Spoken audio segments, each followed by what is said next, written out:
The ranking member is now recognized for 5 minutes.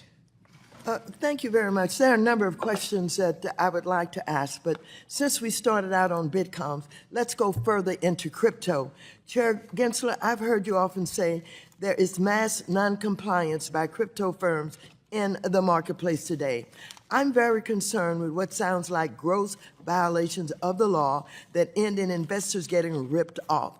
The failures and fraud of crypto firms like Terra Luna, for example, cost investors as much as $60 billion, which was larger than the Madoff Ponzi scheme in 2008. I know that the SEC has brought enforcement actions against Sam Bankman-Fried and FTX, the failure of which cost investors $9 billion.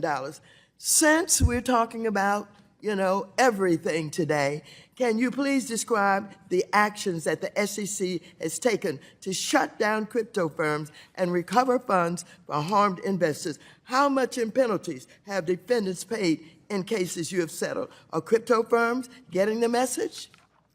Thank you. I do share your concerns that this is a field that's rife with fraud and manipulation and scams, and the American public is still getting hurt by the non-compliance in this field. In terms of the SEC's approach, it's both through policy and rulemaking and, yes, in enforcement.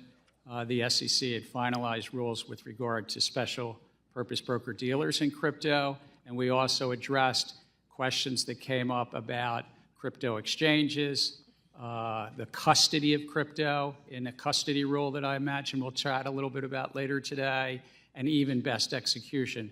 But unfortunately, as you noted, we've brought numerous cases in this field to try to protect the American public and be a cop on the beat with regard to so many of these schemes.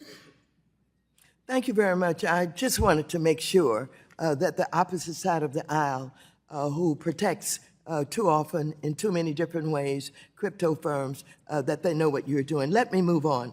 I'm going to ask a few questions about the impact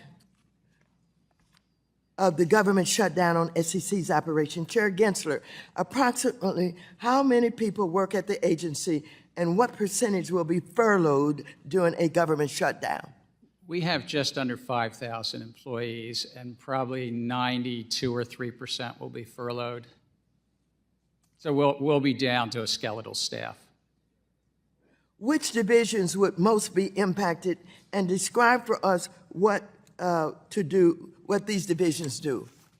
It's really across the whole agency, but the bulk of our workforce is in examinations, in enforcement, in disclosure review, but let me say what the public won't have. They won't have somebody really at full force overseeing the market.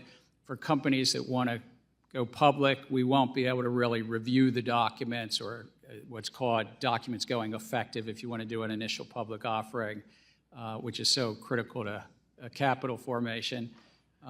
We will keep open, I want to say this for the public, we will keep open our tips, complaint, and referral lines. We will keep open comment files so people can still submit comments on our rulemaking and the like, but we won't really have individuals behind the scenes to follow up except I for too am worried about public offerings. I've worked with the opposite side of the aisle to improve the ability of those who want to do IPOs, but as you explain it, this will have a negative impact, the shutdown, on the ability for IPOs to be initiated. Is that correct?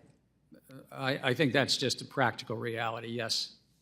What happens if a whistleblower comes to the commission with urgent information that could protect investors? Would there be staff to process this? Could the commission deploy resources in response to this information?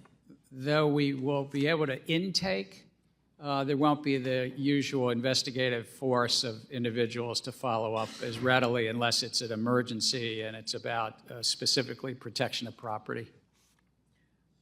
What will happen if there's a major disruption in the capital markets operations and infrastructure during the shutdown? Could the SEC be there to respond? It's a very good question. I mean, if there were a market event, as you say, senior leadership would be there, but again, we'd be down to a skeletal staff. And so Gentlelady's time's expired.